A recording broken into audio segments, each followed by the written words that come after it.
The email arrived at 2:17 a.m.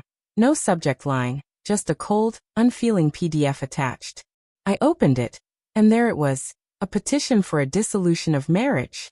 14 years of us ended with nothing but a digital file. No warning, no conversation, no explanation.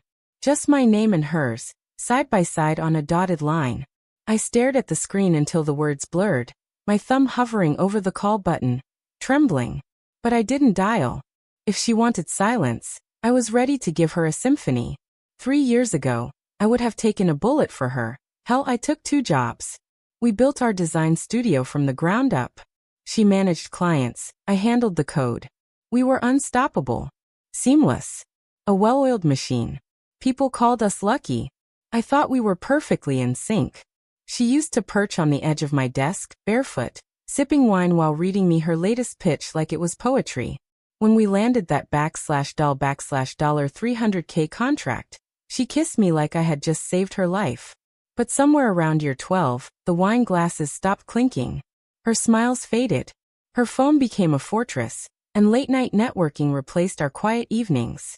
I told myself it was stress. Stupid me. The betrayal didn't shout, it whispered. One night, she left her iPad unlocked.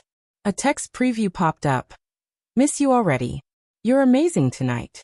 It wasn't the message itself that shattered me. It was the name attached. Brandon Keller, our lead investor. Clean-cut, married, father of 2, sharp as a shark in a tailored suit. I didn't confront her. I just stared at that name until my knuckles cracked. That was the night I stopped loving her and started studying her. I played dumb. Signed the divorce papers. Told her she could keep the house. Let her think she'd broken me, humiliated me. She moved fast.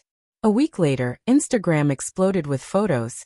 White dress, beachfront vows, fake smiles. Her caption read, "Finally with the man I was meant to be with. My forever."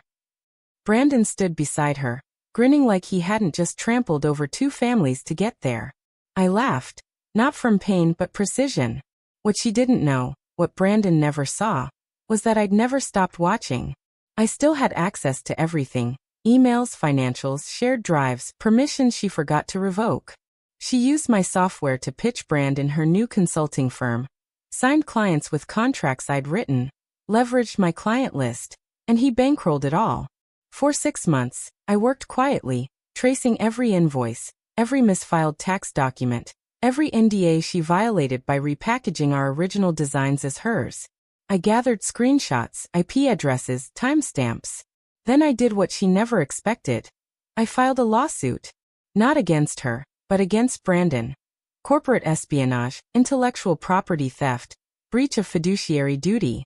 See, she didn't realize I still owned 51% of the LLC she'd abandoned. She had no idea that her rebranding relied on assets legally still mine. And Brandon? He never bothered to read the operating agreement. Too busy playing house. The courtroom was cold, sterile. She walked in wearing white again, as if innocence could be worn twice. Brandon sat beside her, tight-lipped and sweating. My lawyer was calm. Lethal.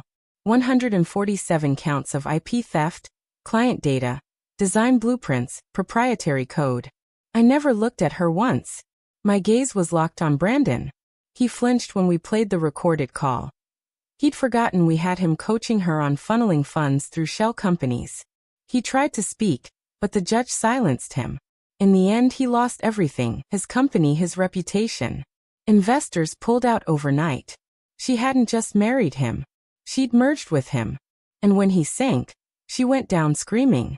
I walked out of that courthouse with full rights to the studio, a 7-figure settlement, and something far more precious, silence.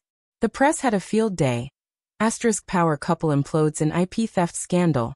Keller's empire built on stolen code, divorce, deceit, and digital backstabbing. A week later, I ran into her in the Whole Foods aisle, by the organic oatmeal. She looked up, her voice barely a whisper, hollow, trembling. "You ruined him." I met her eyes and said, "You did that all by yourself." Then I walked away. Funny thing, a month later, Brandon's face showed up on a dating app ad. Lonely. Jobless. Recently divorced again. Her perfect husband turned into a cautionary tale. And me? I rebuilt. Quietly. Powerfully. Alone. People ask if I miss her. I don't. I miss the man I was before I met her. The man who believed love was safe. Now I believe in leverage. I believe in timing. I believe that silence is louder than screams. And when the knife's in your back, you don't twist it with rage or tears. You twist it with evidence. Proof. That's what finally gets them in the end.